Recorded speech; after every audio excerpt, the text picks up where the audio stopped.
भगवान श्री राम बाग में प्रवेश किए। और ध्यान से सुनना, बाग सामान्य नहीं है।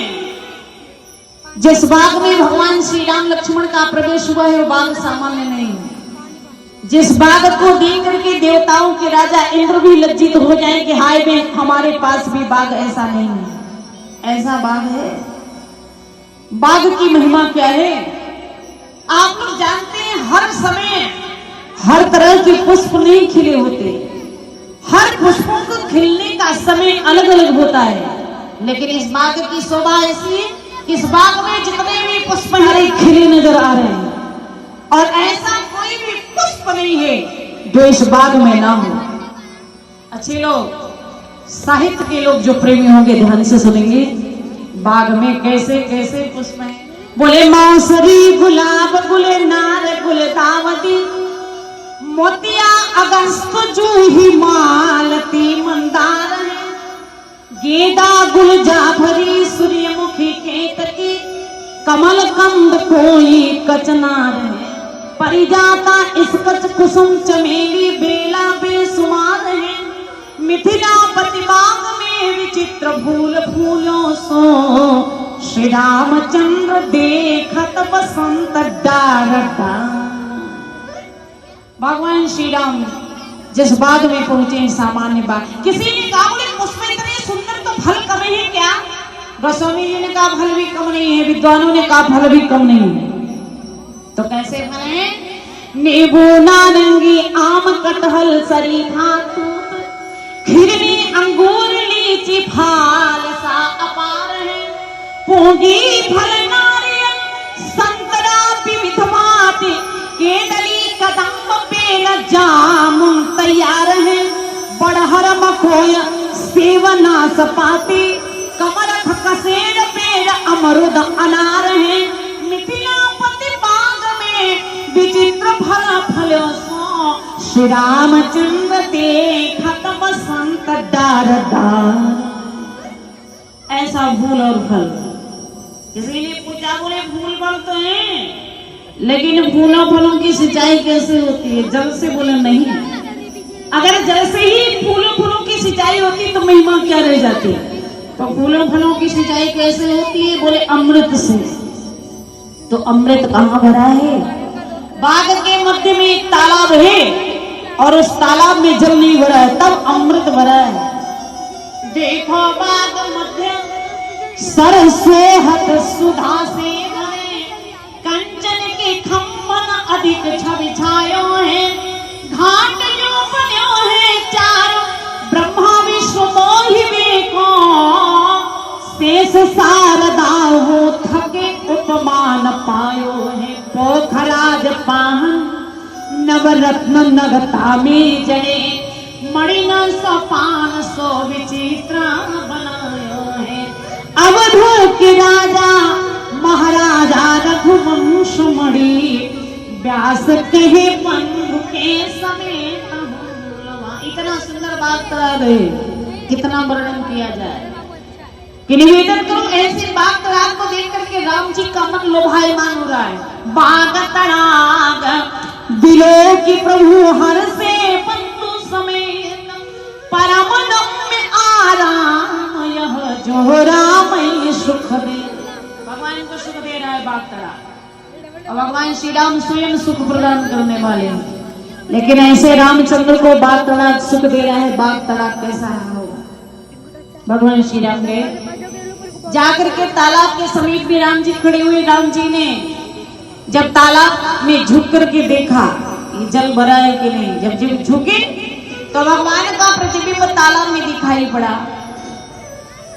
राम जी ने लक्ष्मण जी से कहा बोले लक्ष्मण जानते हो इस बाग के भीतर हम ही नहीं आए, तब तुम ही नहीं आए हो बल्कि भरत भी आया है। लक्ष्मण जी ने कहा बोले भैया हम लोगों के साथ भरत तो चले नहीं, फिर कहां से भरत दिखाई पड़ रहे? राम जी अपने प्रतिबिंब में अपनी परछाई में भरत को क्यों न देखे, क्योंकि भरत जी में और राम जी में कोई अंतर नहीं। लक्ष्मण जी ज्यों ही झुके देखने के लिए कि सच में भरत आ गए क्या, ज्यों ही झुके देखने के लिए तो लक्ष्मण जी का प्रतिबिंब दिखाई पड़ा। लक्ष्मण जी ने कहा बोले भैया बस बस हो गया, आप ही नहीं, भरत भैया ही नहीं, हम ही नहीं, शत्रुघ्न भी आया। तो तुम्हें शत्रुघ्न कहाँ दिखाई पड़ा? अपने प्रतिबिंब में, अपनी परछाई में लक्ष्मण जी शत्रुघ्न को क्यों न देखे? क्योंकि लक्ष्मण और शत्रुघ्न में कोई अंतर नहीं। भरत राम ही की अनुहारी, सहसा लखे न सकई नर नारी। लखान शत्रुघ्न एक ही रूपा, नख सिखते सब अंग अनुपा। इसे बाग तड़ाग बिलो कि प्रभु, हर से बंधु समेत, परम रम्य आराम जो राम ही सुख दे। भगवान श्री राम सुख प्रदान कर रहे हैं। भगवान श्री राम आगे बढ़े तो भगवान श्री राम चारों तरफ देखते हैं। तब तक गोस्वामी जी से लोगों ने पूछा, बोले बाबा आपका बाग आपको अच्छा लगा? गोस्वामी जी ने कहा हमारा बाग हमें बहुत अच्छा लगा। क्यों? आप हमारा बाग राम जी को अच्छा लग रहा है तो हमें भी अच्छा लग रहा है। भक्तों ने कहा बोले आपका बाग आप ही को निछावर हो, हम लोगों को आपका बाग अच्छा नहीं लगा। गोस्वामी जी से लोगों ने जब कहा तो तुलसीदास जी ने कहा बोले भैया हमारे बाग कमी क्या रह गई? मेरा बाग आपको अच्छा क्यों नहीं? भक्तों ने कहा बोले बाबा बाग कितना भी सुंदर हो, तालाब कितना भी सुंदर हो, सब अच्छा हो, लेकिन बाग में जब तक नाना प्रकार के पक्षी न हो और अपनी अपनी भाषा में जब तक बोले नहीं, चहके नहीं, कलरव न करें, तब तक उस बाग की कोई शोभा नहीं होती। तुलसीदास जी महाराज ने हाथ जोड़ा। गोस्वामी जी ने कहा बोले भैया आप लोगों ने तो याद ही दिला दिया। हमारा बाग सामान्य नहीं, पुष्प लेने वाला भी सामान्य नहीं है, इसलिए हमारे बाग के भी पक्षी सामान्य नहीं। हमारे बाग में भी पक्षी हैं और वो पक्षी सामान्य नहीं है। तो आपके बाग के पक्षी कौन कौन है? तब गोस्वामी जी ने कहा बोले हमारे बाग में 5 प्रकार के पक्षी हैं और 5 प्रकार के पक्षी 5 प्रकार के भक्त हैं। जिसमें सुने कि भगवान का पुष्पवाटिका के रंगमंच पर पदार्पण हो रहा है तो ये 5 प्रकार के भक्त पक्षी का रूप धारण करके अपनी अपनी भाषा में भगवान को बोल करके स्वागत कर रहे हैं। तो कैसे कैसे पक्षी हैं? बोले चातक कोकिला, पहले नंबर का चातक और दूसरे नंबर का कोयल। चातक कोकिला, चातक के रूप में साक्षात गोस्वामी तुलसीदास जी महाराज, कोयल के रूप में वाल्मीकि जी, कीर के रूप में साक्षात सुखदेव जी। चातक कोकिल कीर चकोरा, कूजत मृगन टपकल मोरा। चातक ने जो ही भगवान श्री राम को देखा तो चातक ने रट लगाया। चातक स्वाति नक्षत्र के जल का प्रेमी होता है। तो चातक ने श्री राम को देखा तो चातक ने कहा प्यू प्यू प्यू की रट लगाया। चातक का कहना है हमारा पिया आ गया, हमारे प्रियतम आ गए, हमारे प्रियतम आ गए। तब तक कोयल की दृष्टि पड़ी तो कोयल ने कहा क्यों, यानी कहां तेरा पिया आ गया, कहां तेरा पिया आ गया कहूं। तब तक कीर की दृष्टि पड़ी, तोते की दृष्टि पड़ी तो तोते ने कहा राम आ गए, राम आ गए।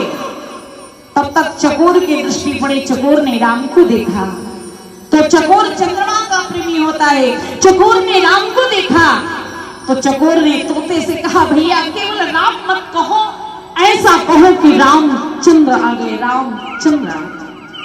और जो ही श्याम वर्ण वाले प्रभु श्री रामचंद्र को मोर देखा तो मोर घन का प्रेमी होता है, मोर बादल का प्रेमी होता है। और भगवान श्री राम श्याम वर्ण के नील सरोरुह नील मणि नील नीलधर श्याम, ऐसे श्याम वर्ण वाले प्रभु श्री रामचंद्र को मोर देखा तो मोर अपने पंख को फैलाया, नृत्य करने लगा। और जो ही नृत्य करने लगा 5 प्रकार के भक्त थे, 5 प्रकार के पक्षी थे, 4 प्रकार के अन्य पक्षियों ने तो भगवान के स्वागतार्थ में केवल स्वागत गान गाया। 5वें नंबर का जो मोर भक्त था उसे लगा कि केवल गायन ही नहीं नृत्य भी होना चाहिए, तो अपने मोर पंख को फैला करके नृत्य करने लगा और ये नृत्य करने लगा। मोर नाचा तो मोर का पंखा गिरा। भगवान श्री राम मोर के पंख को उठाए मस्तक पर लगाने और यूं ही मस्तक पर लगाने लगे तो लक्ष्मण जी महाराज जीवा जा रहे हैं। लक्ष्मण जी महाराज ने धीरे से भगवान से कहा, बोले प्रभु सीधे सीधे पक्षपात हो रहा है। राम जी ने कहा क्या पक्षपात हो रहा है लक्ष्मण जी ने कहा, बोले प्रभु 5 प्रकार के भक्त थे, अन्य 4 प्रकार के पक्षियों का आपने पंख नहीं धारण किया, मोर के ही पंख को क्यों धारण कर रहे हो। भगवान श्री राम ने कहा, बोले लक्ष्मण तुम समझ नहीं पा रहे हो भाई, जिस समय हमारा भक्त हमारा बन करके अपने पक्ष का परित्याग कर देता है, यानी अपने अभिमान का परित्याग कर देता है, उस समय उसके पक्ष को उठा करके मैं सिर पे धारण कर लेता हूं। भगवान श्री राम ने मोर के पंख को उठाया, मस्तक पर लगाया। गोस्वामी जी से लोगों ने कहा, बोले बराहा पीडम नटवर बपू। भगवान कृष्ण अपने सिर पे मोर का पंख लगाते हैं। क्या रामावतार में राम जी ने भी मोर के पंख को लगाया? गोस्वामी जी ने कहा लगाया। तो आपने कहीं लिखा? गोस्वामी जी ने कहा लिखा। बोले मोर पंख सिर सोहत के गुच्छ बीच बीच कुसुमा कली के भृगुटि विकट कच घूंघर वारे नौ सरोज लोचन रतनारे 4 चिबुक नासिका पोला हास विलास ले तमान मोला 14 चितई पूछी मारी गन लगे लेन दल फूल। भगवान श्री राम ने चारों तरफ देखा, कोई दिखाई पड़े पूछ करके तब फूल ले। हम भी पूछते हैं, आप भी पूछते हैं। हम लोग क्या पूछते हैं जानते हैं? पहुंचते हैं, किसी के सामान को लेने लगते, पूछते नहीं हैं, यानी चोरी करने लगते। और जब चोरी करने लगते हैं तब देखते हैं कि कोई हमारी चोरी पकड़ तो नहीं रहा, देख तो नहीं रहा, हम ये देखते हैं। और राम जी चारों तरफ देख करके दुनिया वालों को संकेत देते हैं कि बिना पूछे किसी की वस्तु लेना नहीं चाहिए। इसलिए 14 चितई पूछी मालीगन लगे लेन दल फूल मुदित। भगवान श्री राम चारों तरफ देखे, भगवान जिधर निहारे धन धन्य हो जाए। इसलिए श्याम गौर किमि कहो बखानी गिरा अनयन नयन बिंबन। कौन वर्णन कर सकता है? श्री किशोरी जी को लेकर के सखियां गई, जानकी जी ने पूजन किया, किशोरी जी को लेकर के गई। भगवान श्री राम को जब जानकी जी देखी तो भगवान श्री राम को देख करके जानकी जी चकोरी बन गई। कंकन किंकिनी पुर ध्वनि सुने कहत लखन सन राम हृदय गुने मानव मदन धुंधु भी दीन्हे मनसा विश्व विजय चहकीने तात जनक तनयाय हसी धनुष जय जय कारण होई जासु विलोकी अलौकिक शोभा सहज पुनीत मोर मन शोभा अस कही प्रभु चितये तेहि ओरा सिय मुख शशि भय नैन चकोरा अधिक स्नेह देह भई भोरी शरद शशि जिमि चितव चकोरी। राम जी ने किशोरी जी को निहारा और किशोरी जी ने राम जी को निहारा। दोनों एक दूसरे को हृदय में हृदयांगम कर लिए। जानकी जी को जब राम जी को हृदय में रखना हुआ तो जानकी जी को लगा कि शरीर में सबसे कोमलांग अंग जो है उसी से राम जी को हृदय में रखें। तो शरीर में सबसे कोमल कोई अंग है तो है भैया जानकी जी ने भगवान श्री राम नेत्र के माध्यम से हृदय में रख लिया। लोचन मग राम ही उन आने और दीन ही पलक कपाट सयानी ने माध्यम से राम जी को हृदय में जानकी जी बिठा करके नेत्रों को बंद कर लिया जिससे निकल करके चोर भाग न जाए। इसलिए लोचन मग राम ही उन आने दीन ही पलक कपाट सयानी और राम जी को लगा कि जानकी जी को मैं भी हृदय में बैठा लूं, क्योंकि एकांगी वृद्धि अच्छी नहीं होती, चल नहीं पाती। तो जानकी जी मेरे लिए चकोरी बन गई तो मैं भी चकोर बन जाऊं। तो राम जी चकोर बने। अस कहीं फिरे चितए तेरा सिय मुख शशि नयन चकोरा हृदय सरात सिय लोनाई समीप गौने दो भाई। जानकी जी को हृदय में बिठा करके गुरु जी के पास दोनों भाई लौट करके गए। इधर जानकी जी बड़ा विलंब हुआ, चलो जल्दी से माता जी का भय। मैया शान जानकी जी राम जी को हृदय में बिठा करके आई, पूजन किया।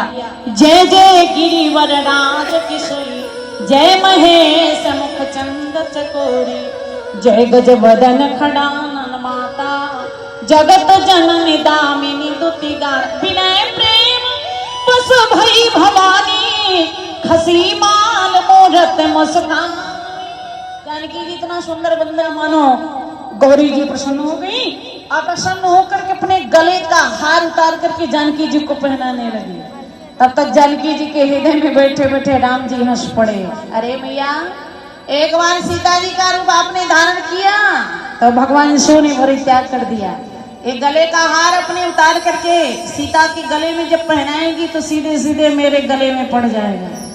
मैया गौरी जी सामने अपना हार जानकी जी के हाथों में दिया। जानकी जी अपने से पहनी, फिर आशीर्वाद मिला। मन जाहिरा जो मिलहि सोवर सहज सुंदर सावर करुणा निधान सुजान शील स्नेह जानत राम।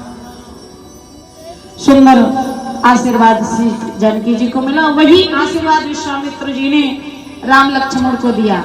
सुमन पाई मुनि पूजा की पुण्य शीस दो भाई दी सफल मनोरथ हो ही तुम्हारे राम लखन सुनी भय सुखारे। ये भगवान का प्रेम विवाह रहा।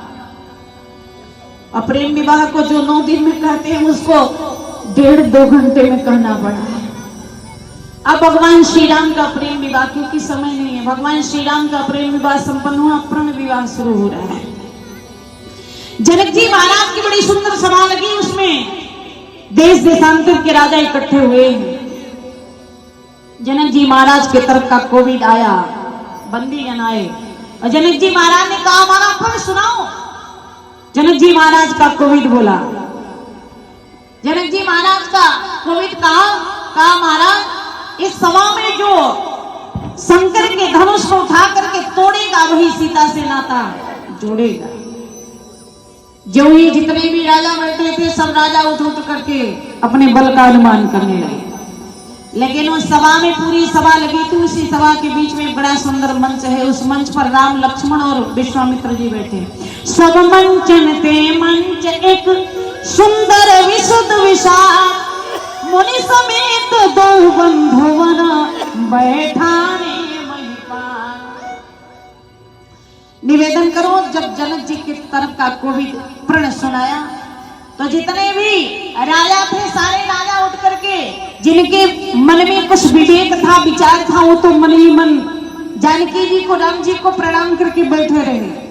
लेकिन जो दुष्ट राजा उठ करके अपने बल का अनुमान करने लगे, क्योंकि दुष्ट जो होते हैं और हर सभा में सज्जन दुष्ट हर सभा में होते हैं। ऐसा मत सोचना कि इस सभा में भी नहीं होंगे। इस सभा में जो अच्छा काम करे, कथा में आपका समर्थन करे, कथा में जो सहयोग करे, कोई व्यवधान न डाले, वो सज्जन है। और जो कथा में व्यवधान डाले उससे बड़ा दुष्ट कोई नहीं हो सकता। जनक जी के सभा में दुष्ट हो सकते हैं तो इस सभा में नहीं हो सकते क्या? हो सकते हैं। इसीलिए गोस्वामी जी जब वंदना करने लगे तो गोस्वामी जी ने एक बार खल की वंदना किया। एक बार खल यानी दुष्ट ही होता है, खल की वंदना किया। तो फिर एक बार कर लिया तो फिर बाद में फिर खल की वंदना कर रहे हैं गोस्वामी जी। बहुरी बंदी खल जे सती भाई। गोस्वामी जी से लोगों ने कहा, बोले एक बार खलों की वंदना कर दी फिर दोबारा खल की वंदना क्यों कर रहे हैं? गोस्वामी जी ने कहा, बोले सज्जन तो अच्छे होते हैं, एक बार में मान जाते हैं, लेकिन दुष्ट 2 बार में भी मान जाए तब भी बड़ी कृपा है। तो तो मैं निवेदन कर रही थी राजा जनक जी महाराज के सभा में भी दुष्ट हैं, और निवेदन करूं दुष्ट राजा जितने थे उठ करके अपने बल का अनुमान करने लगे हैं। गोस्वामी जी तुलसीदास जी महाराज ने कहा, बोले कि जिस समय राजा लोग उठ करके अपने बल का अनुमान करने लगे तो जो कोविद थे उन्होंने कहा, बोले जानते हो बल का अपने अनुमान कर रहे हो, ये धनुष क्या है? बोले क्या धनुष है? बोले जानते हो ऐसा ये धनुष है जो इस धनुष को राजसभा में तोड़ेगा वही सीता से नाता जोड़ेगा, और इस धनुष को आप लोग ही नहीं रावण भी आए उठाने का प्रयास किया लेकिन उठा नहीं पाए। भूप सहस दस एक ही मारा, लगे उठावन टरैन टारा। ऐसी धनुष की महिमा है, इसलिए झूठे अपने बल का प्रयोग मत करो। राजा लोग उठे बल का प्रयोग करना चाहे, धनुष हिला तक नहीं, जा जा करके अपने आसन पर बैठे। गोस्वामी जी ने कहा, बोले जिनके कछु विचार मन माहे, चाप समीप महीप न जाहे। दुष्टों से धनुष उठा नहीं, और सज्जन राजा थे वो उठे नहीं उठाने के लिए। अब तीसरी समस्या प्रारंभ हो गई, कौन सी? जनक जी महाराज सभा में रोने लगे, और जनक जी महाराज ने कहा, बोले हम नहीं जानते थे कि पृथ्वी वीरों से खाली है। जनक जी महाराज को पता है, जनक जी सामान्य नहीं है।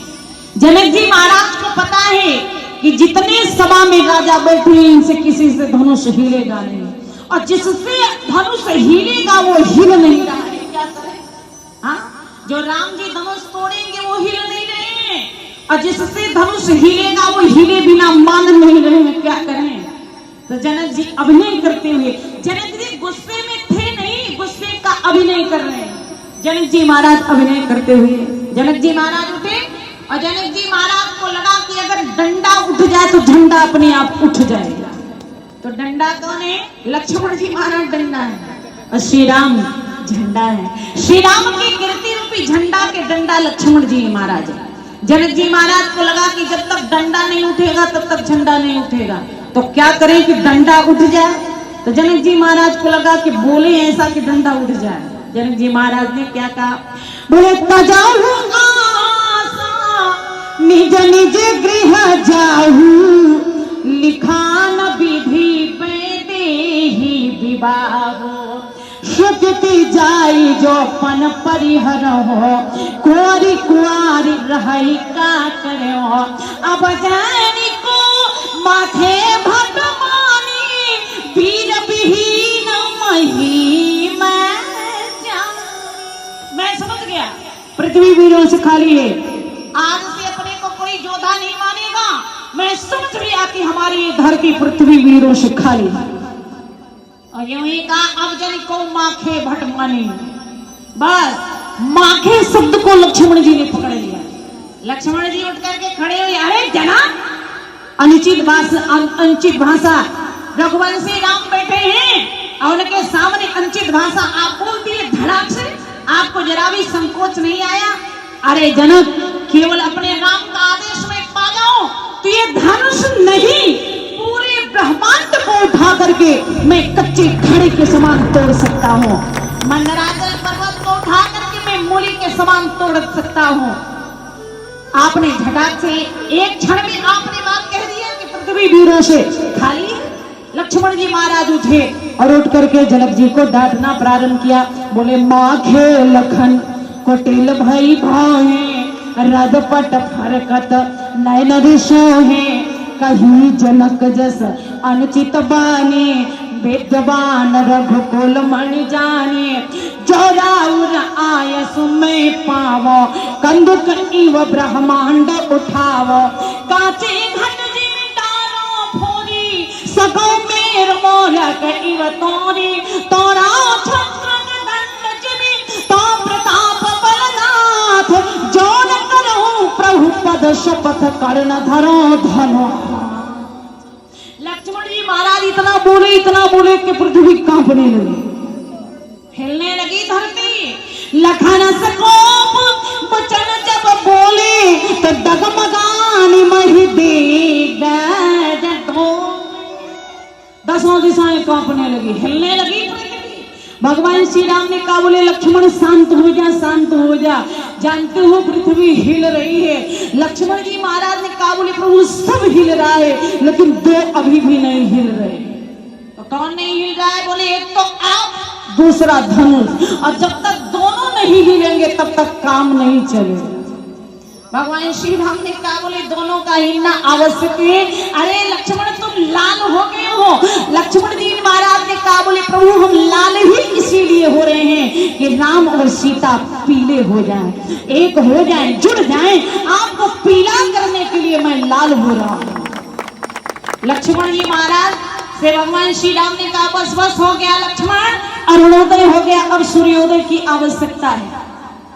अरुणोदय सूर्योदय का मतलब, भगवान श्री राम ने कहा, बोले लक्ष्मण जानते हो सूर्योदय कब होता है? बोले पहले लालिमा आती है, अरुणोदय होता है, तब सूर्योदय होता है। तुम्हारा सभा के बीच में लाल हो जाना, गर्म हो जाना, यही अरुणोदय है, और हमारा धनुष के समीप में चला जाना यही सूर्योदय है। इसलिए अरुणोदय हो गया, लालिमा आ गई, अब सूर्योदय होने की आवश्यकता है। और जो ही लक्ष्मण जी महाराज को लाल होते जनक जी देखे, मन ही मन खिल गए। जनक जी महाराज को लगा कि अब डंडा उठ गया है, अब झंडा निश्चित उठ जाएगा। और निवेदन करो, तब तक विश्वामित्र जी को लगा कि समय हो चुका है। विश्वामित्र जी ने कहा, बोले उठो हो राम, उठो हो राम, भंजो भव जामा, नेतः तात जनक परितापा, सहज ही चले सकल जग स्वामी, मत मंजवर कुंज रगाम। भगवान श्री राम ने आदेश पाया। भगवान श्री राम आते ही धनुष को प्रणाम करके भगवान खड़े हो गए। जानकी जी जयमाला लेकर के खड़ी थी। अब जानकी जी को लगा कि ये तो आए बड़े मन से, लेकिन धनुष लगता है इतना भारी, इसलिए उठा नहीं पाए। जानकी जी ने कभी ब्रह्मा जी से, कभी शंकर जी से, तो कभी मैया पार्वती जी से, कभी गणेश जी से, गणेश जी आप हल्का कर दो, बहुत दूध पिलाया है आपको, हमने बड़ी सेवा किया। गणेश जी ने कहा, बोले अगर कहो तो वजन बढ़ा सकता हूँ, हल्का नहीं कर सकता, क्योंकि मैं वजन वाला हूँ, इसलिए वजन बढ़ा सकता हूँ, मैं हल्का नहीं कर सकता। मैया जानकी जी ने कहा, कृपा करने के लिए रोने दिए, कुछ मत करिए। मैया सीता जी कभी ब्रह्मा जी से, कभी शंकर जी से, कभी गणेश जी से मनाती हैं। मैया सीता जी सबसे मना मना के हल्का कर रही है, लेकिन सारे लोग कहते हैं कि आप धैर्य धरो, राम जी धनुष तोड़ेंगे। जानकी जी जब दृष्टि उठाकर देखती है तो धनुष ज्यों का त्यों पड़ा है। जानकी जी को सब लगा कि सबको तो हमने मनाया, अपने भगवान को तो मनाया ही नहीं। हाँ, और राम जी को लग रहा है कि सबको मना रही है तो सब मिल करके तोड़े, हम छुएंगे भी नहीं। तब धनुष देखते हैं कैसे टूटता है। जानकी जी को लगा सबको हमने मनाया, अपने राम को तो हमने मनाया ही नहीं। बस जानकी जी की दृष्टि भगवान की तरफ गई, और भगवान से मानो जानकी जी ने मन ही मन समर्पण किया, प्रभु क्या आप अपने चरणों की दासी हमें स्वीकार नहीं करेंगे? जो ही जानकी जी का समर्पण राम जी ने देखा, बस भगवान श्री राम ने गुरु ही प्रणाम मनई न कीन्हा, अति उठाय लाघव धनुलीना, तेहि क्षण मध्य राम धनु तोड़ा। राम जी ने धनुष को उठाया, और उठा करके भगवान श्री राम ने धनुष को दो खंड में तोड़ा। जो ही दो खंड में धनुष टूटा, तो गोस्वामी जी ने लिखा, बोले तेहि क्षण राम मध्य धनु। निवेदन करो, मध्य के बड़े बड़े सुंदर सुंदर भाव हैं। तेहि क्षण मध्य, यानी एक पाताल लोक, ऊपर का लोक, और पृथ्वी लोक मध्य है, इसलिए तेहि क्षण मध्य राम धन तोड़ा। तेहि क्षण मध्य राम धन तोड़ा, यानी धनुष को न इस तरफ से न इस तरफ से, बीच से राम जी ने तोड़ा, इसलिए तेहि क्षण मध्य राम धन तोड़ा। तीन राम हुए, परशुराम, बलराम, राजा राम। तो न परशुराम ने न बलराम ने, बल्कि राजा राम ने धनुष तोड़ा, इसलिए तेहि क्षण मध्य राम धनु। मध्य के बड़े सुंदर सुंदर भाव हैं। न सवेरे भगवान ने धनुष तोड़ा, न तो शाम को 12 बजे दिन में भगवान ने धनुष तोड़ा, इसलिए तेहि क्षण मध्य राम धनु तोड़ा। भगवान श्री राम अयोध्या और जनकपुर के मध्य में जो दूरियां थी उस दूरियों को भगवान ने तोड़ा, इसलिए तेईछन मध्य राम धन तोड़ा।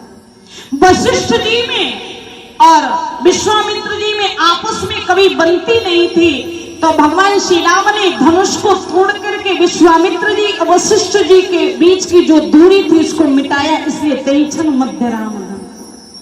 मध्य के बड़े सुंदर सुंदर भाव हैं, कितना कहें क्या कहें क्या छोड़े। तो मैं निवेदन कर रही थी, भगवान श्री राम ने धनुष तोड़ा, इसलिए तो स्वामी जी कहते हैं तेईछन मध्य राम धनु तोड़ा। भगवान श्री राम ने धनुष का भंजन किया। अब श्री जानकी जी की सखियां आई राम जी को जयमाला पहनाने के लिए। किशोरी जी से कहती हैं कि आप रहा विवाह चाप अधीना, राम जी ने धनुष तोड़ दिया, जानकी जी श्री राम को जयमाला पहनाए। लेकिन राम जी बड़े थे, छोटी थी जानकी जी। सखियां गीत गा रहे हैं, झुक जाओ ललन रघुवीर, लली मोरी छोटी सी। कैसे आपका गला पानी दी, कैसे पांव पहना में। जो ही सखियों ने कहा, बोले हमारी जानकी जी छोटी हैं, कबो से खड़े खड़े पांव दुखत है, कब से खड़े खड़े पांव दुखत है, तुम बढ़ो न तुम बनो न इतना बेपीर, लली मोरी छोटी झुक जाओ ललन रघुवीर, लली मोरी छोटी। जानकी जी की सखियां गीत गाती हैं, झुक जाइए तो माला पड़ जाए। राम जी ने इशारा किया, अगर हमें झुकाना चाहती हो तो पहले डंडा को झुकाओ। लक्ष्मण झुक जाएगा तो मैं भी झुक जाऊंगा।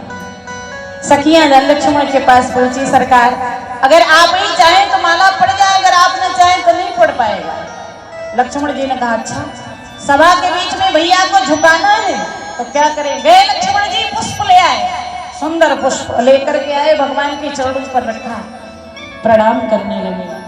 भगवान श्री राम ने कहा, बोले लक्ष्मण न सुबह है न शाम है, ये दोपहर वाला प्रणाम कब से करने लगे। 12 बजे इस समय कब से प्रणाम करने लगे। अरे भैया आपके प्रश्न का मैं उत्तर दूंगा, पहले हमें उठाओ तो सही, हम गिर गए, उठाओ तो सही। भगवान ने कहा हमेशा उठते रहे, आज नहीं उठ पा रहे। लक्ष्मण जी ने कहा डंडा गिरना जानता है, उठना नहीं जानता, इसलिए गिर गया, उठा लो प्रभु, हे नाथ उठाओ।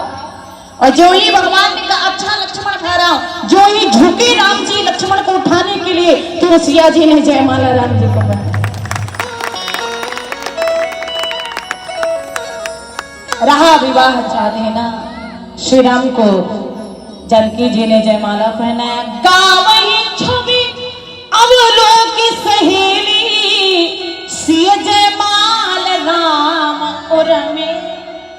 श्री राम जी विजय श्री का माला पहने और उसके बाद जो ही विजय श्री का माला भगवान पहुंचे, तब तक सारे जितने राजा थे सब उठ करके सिय छड़ाई ले कहा को धरी बांधो बालक दो। जितने राजा थे सब राजा उठ उठ करके बोलने लगे। एक ने कहा बोले धनुष नहीं तोड़े, बोले धनुष तो नहीं तोड़ पाए, लेकिन जिसने रहा है उसकी हड्डी जरूर तोड़ दूंगा। बोले हाँ, जितने दुष्ट होते हैं ऐसे करते हैं, जहां बल पराक्रम दिखाना चाहिए वहां नहीं दिखा पाएंगे। हाँ, धनुष तो नहीं तोड़ पाए, लेकिन जिसने धनुष तोड़ा उसका हड्डी जरूर तोड़ दे, ये दुष्टों के लक्षण है। तो मैं निवेदन कर रही थी, भगवान श्री राम से लक्ष्मण जी ने कहा, बोले भैया ये राजा बहुत बोल रहे हैं, हम कुछ करें क्या। भगवान श्री राम ने कहा, बोले लक्ष्मण तुम मत करो, इनकी दवा हम बुला देते हैं, इनकी दवा हम बुला रहे हैं। बस भगवान ने स्मरण किया, जो ही राम जी ने स्मरण किया, परशुराम जी का आगमन हुआ। और जनक जी महाराज से कहे कि किसने धनुष तोड़ा, जड़ का। और यूं ही कहा, तब तक राम जी उठे बड़ा बड़ा और परशुराम संवाद हुआ। भगवान श्री राम ने कहा, तो आप क्यों बोलोगे। लक्ष्मण जी ने कहा, इनकी और हमारी भाषा पहली खा रही, हम कुछ बोले। भगवान श्री राम बोलोगे, मानो लक्ष्मण जी आगे बढ़े। और लक्ष्मण जी महाराज ने कहा, क्यों नाराज हो रहे हो। बोले धनुष टूट गया तो आपका धनुष था? बोले नहीं। आपके बाप का धनुष था? बोले नहीं। आपको किसी ने लाकर में रख लिए दिया था?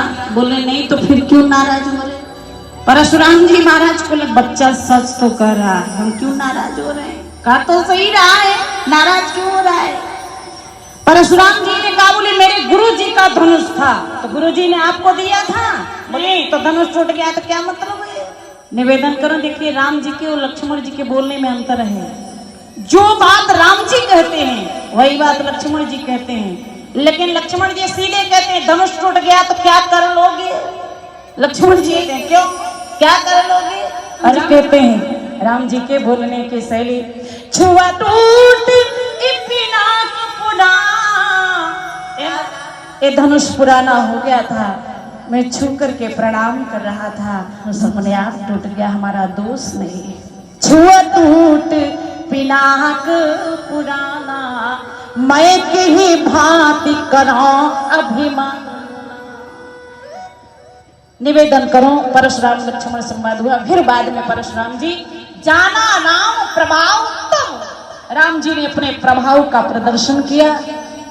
राम रमापत करधन लेहू, खैचो चाप मिटे संदेहू।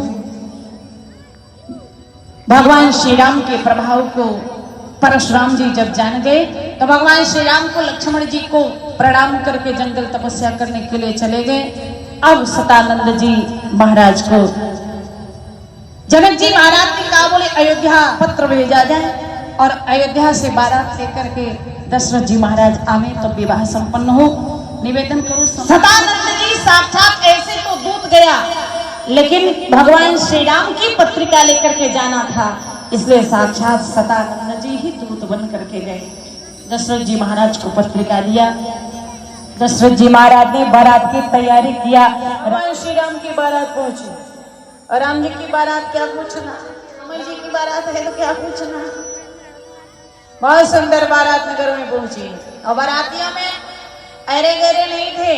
शंकर राम रूप अनुरागे, नयन पंचदश अति प्रिय लागे।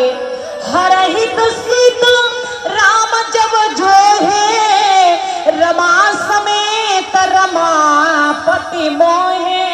सुरसेन पौर बहुत कुछ विधिते देवढ़ लोचन लाओ। भगवान शंकर की ब्रह्मा विष्णु महेश गणेश जी इंद्र सब जितने भी जी है सब लगे भगवान के। भगवान शंकर जी जब जाने लगे तो पार्वती जी ने कहा आप मत जाओ। भगवान से क्यों? पार्वती जी ने कहा बोले प्रभु भगवान के विवाह में आप गए और भगवान के इसका अवलोकन करने ही लालच में कहीं आपका तीसरा नेत्र खुल गया तो? भगवान शिव ने कहा तो परेशानी है। पार्वती जी ने कहा बोले परेशानी तो है, आग बरसने लगेगा, वहां आग बरसाने की आवश्यकता नहीं है। भगवान शिव ने कहा बोले देवी चिंता मत करो, हम भगवान के विवाह को देखने तो जा रहे हैं और हमारे तीसरे नेत्र भी खुलेंगे और इसी स्वरूप से नहीं पंचमुखी होकर के तब हम भगवान का दर्शन करेंगे। पंचमुखी में 5 मुख में 3-3 नेत्र यानी 15 नेत्रों से हम भगवान का दर्शन करेंगे। तीसरा नेत्र भी खुलेगा तो पार्वती जी ने कहा बोले तीसरा नेत्र आग बरसाता है। भगवान ने कहा नहीं देवी, जब इस तीसरे नेत्र के सामने काम आता है तो आग बरसाने लगता है, लेकिन इसी तीसरे नेत्र के सामने जब राम आते हैं तो कृपा करुणा बरसाने लगता है, चिंता मत करो। तो भगवान शिव गए तो तीनों नेत्रों से देख रहे हैं, इसलिए गोस्वामी जी ने लिखा बोले शंकर राम रूप अनुरागे, नयन पंचदश अति प्रिय लागे। हरहित सहित राम जब जोए, रमा समेत रमापति मोए। ब्रह्मा जी आए जिस समय भगवान को दिखे आश्चर्य में पड़े। हरित मलिन के पत्र फल, पदुमराग के फूल, जना देखी विचित्रयति मन बिरंच के भूल। ब्रह्मा जी आश्चर्यचकित हो गए।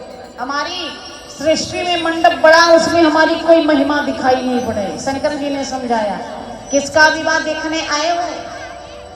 ब्रह्मा जी ने कहा बोले राम जी का। भगवान शंकर जी ने कहा, बोले राम कौन है? ब्रह्मा जी ने कहा, कोई बात नहीं आ रही है, राम जी भगवान तो हैं, लेकिन हम इनके विवाह में हमारी भी कुछ महिमा दिखनी चाहिए।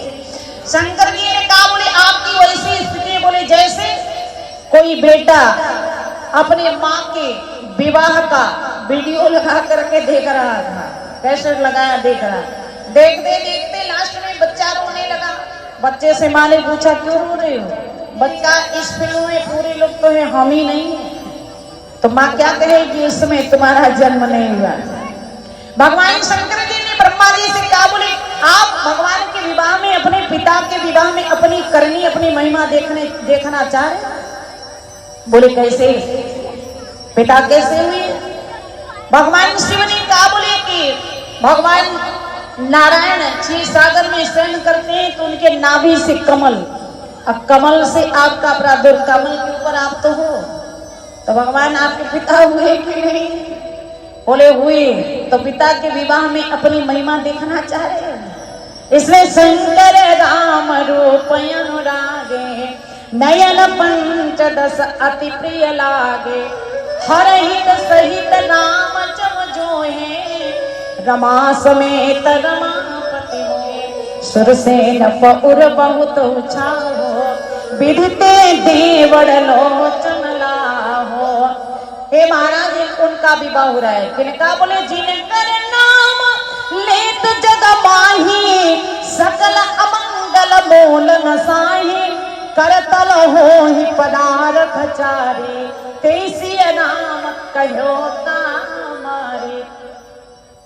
शिव समझाए देव सब, जनिया चरज भुला, हृदय विचारो धीर धरि सिय रघुवीर विवाह। ब्रह्मा जी का मोह खत्म हुआ। अब भगवान श्री राम दूल्हा बने, कामदेव घोड़ा बना और उस पर भगवान श्री राम बैठे। काम का लगाम राम जी ने पकड़ा। मानो आपके जीवन में कभी भी काम आ जाए तो काम के ऊपर तुम बैठ, तुम्हारे ऊपर काम सवार न होने पाए। कामदेव घोड़ा बना, उसी पर राम जी बैठे। जेहि बर राम रामय सवारा, सो सार देहो न मन नहीं पारा, जेहि तुरंग पर नाम विराजे, गति विलोकी खगनायक लाजे, कहीं न जाई सब भांति सुहावा, बाजु बे सज्जन काम बनावा। भगवान श्री राम के विवाह में कामदेव घोड़ा बना। कामदेव जब घोड़ा बना तो उस पर भगवान श्री राम बैठे। कामदेव ने भगवान शिव को देख करके चिढ़ाया, एक दिन हमें आपने जला दिया था, आज हमारा कुछ बिगाड़ सकते हैं, कुछ कर सकते हैं, काली उंगली भी टेढ़ी कर सकते हैं। भगवान शिव ने कहा, बोले राम जी को छोड़ करके एक सेकंड के लिए अलग हो जाओ तो तुम्हारी औकात पता करा जाए। बस तुम भी आज प्रणव में इसलिए हो गए हो कि राम से जुड़ गए हो।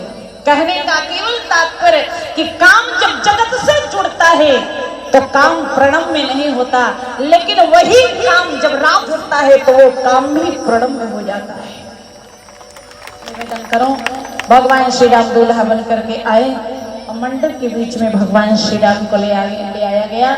जोड़ी गई गापट बीत सुचुंदरी के साथ, एते पे अनूप एक बनत बनौरी। भगवान श्री राम श्री जानकी जी का गठबंधन हुआ।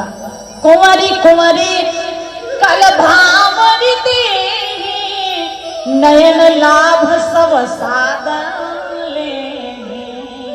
मैया जानकी जी का और श्री राम का जब गठबंधन हुआ, राम जी का पियरी जानकी जी की चुंदरी की गठबंधन जब हुआ, जानकी जी जब भगवान श्री राम के साथ बैठी तो जानकी जी को लगा कि अपने राघव को, अपने राम को मैं कैसे देखूं, मर्यादा में बंधी हूं, मर्यादा के विरुद्ध जा नहीं सकती तो देखूं कैसे। तो श्री जानकी जी अपने हाथ में पहनी थी एक कड़ा, और उसी कड़ा में हीरे का नक लगा था, और उसी हीरे के नक में भगवान श्री राम के प्रतिबिंब का अवलोकन कर रही थी। और जो ही अवलोकन कर रही थी, मानो जानकी जी अपने हाथ को इधर उधर हिलाती नहीं थी, उसी के माध्यम से राम जी को देख रही थी। और राम जी के उस मानो प्रतिबिंब को जानकी जी जब देखी तो जानकी जी इतने सुंदर हमारे ठाकुर जी हैं, राम जी हैं, कि राम जी के सौंदर्य को जब जानकी जी देखी, जानकी जी मूर्छित होकर के गिर पड़ी। और यूं ही जानकी जी मूर्छित होकर के गिर पड़ी तो भगवान श्री राम को लगा कोई बात नहीं देवी, हमारे प्रतिबिंब को देख करके जब आप मूर्छ जा रही हैं तो आपके प्रतिबिंब को देख के मैं बहुत बिलख पड़ूंगा। अब वही प्रतिबिंब ही तो था, सीता जी तो अग्नि में प्रवेश कर गई थी, जानकी जी का प्रतिबिंब ही था जिसके लिए भगवान श्री राम रो रहे थे। हे खगमृग हे मधुकर श्रेणी, तुम देखी सीता मृग नैनी, लक्ष्मण समझाए बहुभांति, पूछत चले लता करवाए। ये प्रेम है परस्पर दोनों का। निवेदन करो फिर जानकी जी का और राम जी का गठबंधन हुआ, फिर जानकी जी और भगवान श्री राम की भावरी हुई। भगवान श्री राम से सखियों ने कहा, बोले सरकार आपको अब कोहबर में ले आए गए हैं, आप कुछ मांगिए। कोहबर में दूल्हा कुछ मांगा करता है। भगवान श्री राम ने कहा, बोले अगर मांगने की बात है तो हमारे साथ जितने भी हमारे सखा आए हैं सबका विवाह यही हो जाए, यही मैं मांग रहा हूँ। और वशिष्ठ जी महाराज सतानंद दोनों लोग बात किए, दोनों गुरु आपस में बात करके, जो जनक जी के छोटे भाई थे जिनका नाम कुशध्वज था, जनक जी का नाम शीरध्वज और उनके छोटे भाई का नाम कुशध्वज था। कुशध्वज की दो बेटियां, जनक जी की दो बेटियां, भगवान श्री का विवाह श्री जानकी जी से, भरत जी का विवाह मांडवी से, लक्ष्मण जी महाराज का विवाह उर्मिला से और शत्रुघ्न का विवाह शुद्ध कीर्ति से विवाह संपन्न हुआ। निवेदन करो गोस्वामी जी कहते हैं, राम सिर सिंधुर देहि, उपमा कहीं न जाए कवि की। भगवान श्री राम ने श्री जानकी जी का सिंदूर दान किया, बड़ा आनंद रहा, बड़ा मंगल रहा। मिथिलानियां बड़ी मधुर मधुर भाषा में भगवान श्री राम से निवेदन करती हैं, तने आई रघुनाथ जी हमारी ओलिया, तने आई रघुनाथ जी हमारी ओलिया, तने आई रघुनाथ जी हमारी ओलिया, तने आई रघुनाथ जी हमारी ओलिया,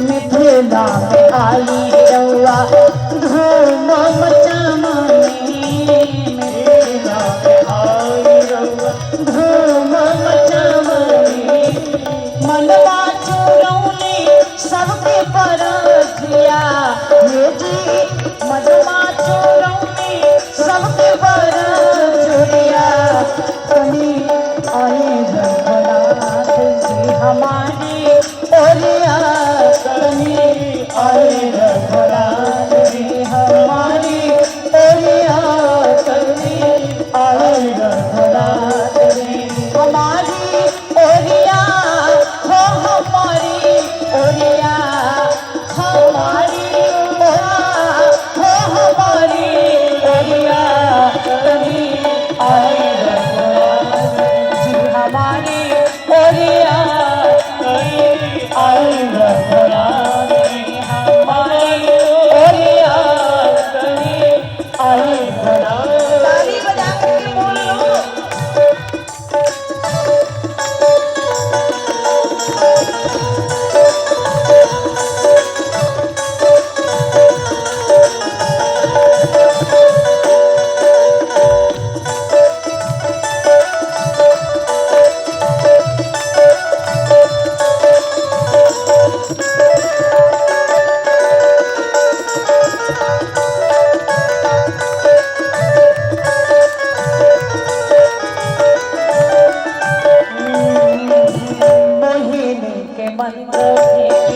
सबका के बननी, मोहिनी के मंत्र देती सबका के बननी, मोहिनी के मंत्र जारी सबका के बननी, मोहिनी के मंत्र जारी सबका के बननी, रौरो बनाई यही प्रेम डोरिया, रौरो बनाई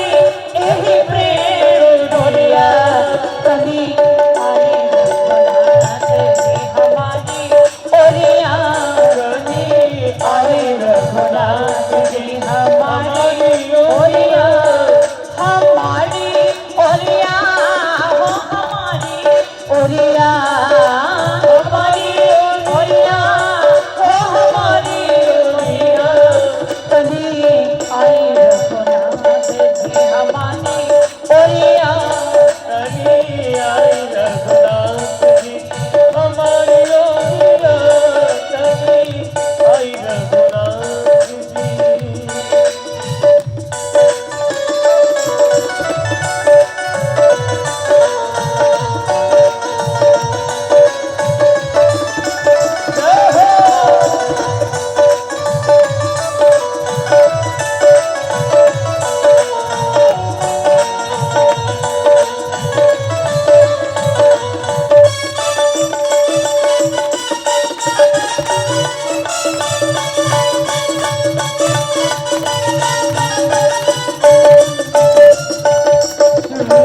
मरे तो अगर मास शुक्ल मास शुक्ल मरे तो अगर शुक्ल पंचमी शुक्ल पंचमी हई है सिया के संग कठा चोरिया हाथी हई है सिया के संग कठा चोरिया, कभी आई रघुनाथ जी हमारी ओरिया, कभी आई रघुनाथ जी हमारी ओरिया, कभी आई रघुनाथ जी हमारी ओरिया हो हमारी ओरिया, हमारी ओरिया हो हमारी ओरिया, कभी आई रघुनाथ जी हमारी ओरिया, कभी आई रघुनाथ जी हमारी ओरिया, कभी आई रघुनाथ जी।